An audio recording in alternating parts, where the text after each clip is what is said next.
Namaskar. Welcome to your daily current affairs revision for competitive exams. This content is based on verified news sources. I am going to cover 6 important topics in the next 8 minutes. Let us dive right in. What happens when the US launches airstrikes on Iran, killing its supreme leader? The US Central Command released videos of Operation Epic Fury after the US and Israel launched airstrikes on Iran, killing Ayatollah Ali Khamenei. The president stated that the objective is to defend the American people by eliminating imminent threats from the Iranian regime. The Iranian regime was warned, and CENTCOM is now delivering swift and decisive action as directed. The US president warned Iran that if Tehran retaliates, Washington will hit them with a force that has never been seen before. This topic is relevant for international relations under the GS2 syllabus, specifically for questions related to global conflicts and geopolitical tensions. Key takeaways: US airstrikes on Iran. Killing of Ayatollah Ali Khamenei.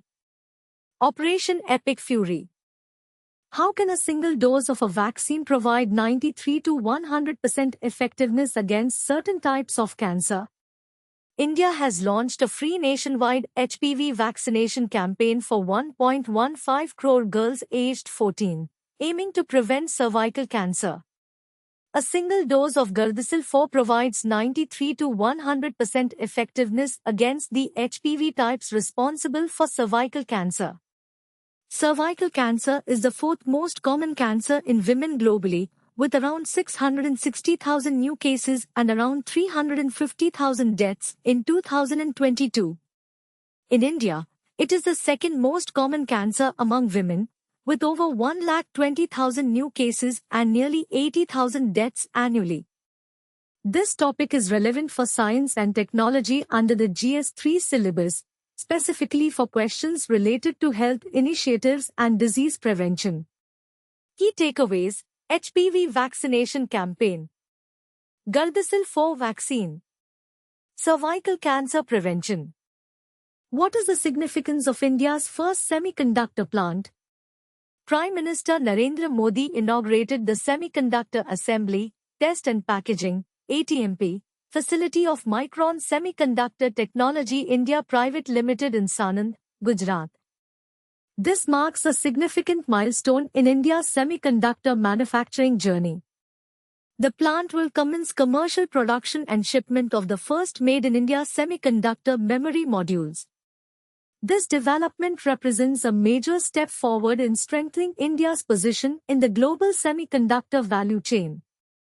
This topic is relevant for science and technology under the GS3 syllabus, specifically for questions related to India's manufacturing and technological advancements. Key takeaways: India's first semiconductor plant.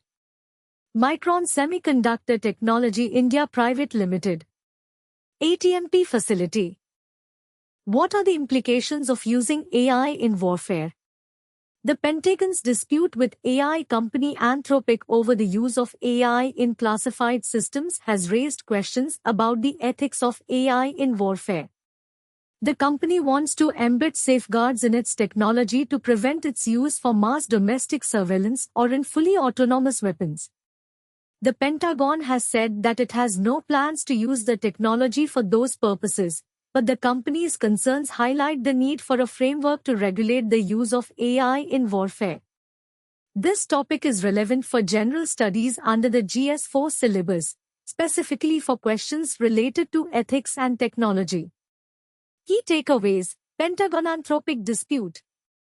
AI in warfare. Ethics of AI. What is the current status of NASA's Artemis lunar program? NASA has announced an overhaul of its Artemis lunar program, which aims to return humans to the moon's surface by 2028. The program has suffered multiple delays, and the new plan includes a test mission before an eventual lunar landing. The revised plan aims to improve launch, muscle memory, and reduce the risk of the mission. The Artemis 3 mission will now have a different test goal, and the Artemis 4 mission will aim for a lunar landing in early 2028. This topic is relevant for science and technology under the GS3 syllabus, specifically for questions related to space exploration and technological advancements. Key takeaways: NASA's Artemis lunar program. Overhaul of the program. New test mission. Is international law still relevant in today's world? Despite rising tensions and breaches of international law, the rules of international law remain resilient. The prohibition on the threat or use of force in international relations, enshrined in Article 2(4) of the United Nations Charter, is a fundamental norm that continues to exist. International law provides a framework for holding the powerful accountable and gives the powerless a semblance of agency to ask questions to those wielding public power. The law continues to exist and remains the only normative framework for regulating international relations. This topic is relevant for international relations under the GS2 syllabus, specifically for questions related to global governance and international law. Key takeaways: international law is not dead. Prohibition on the threat or use of force. Importance of international law. That's all for today's current affairs. If you found this helpful, like and subscribe for daily updates. All the best for your preparation.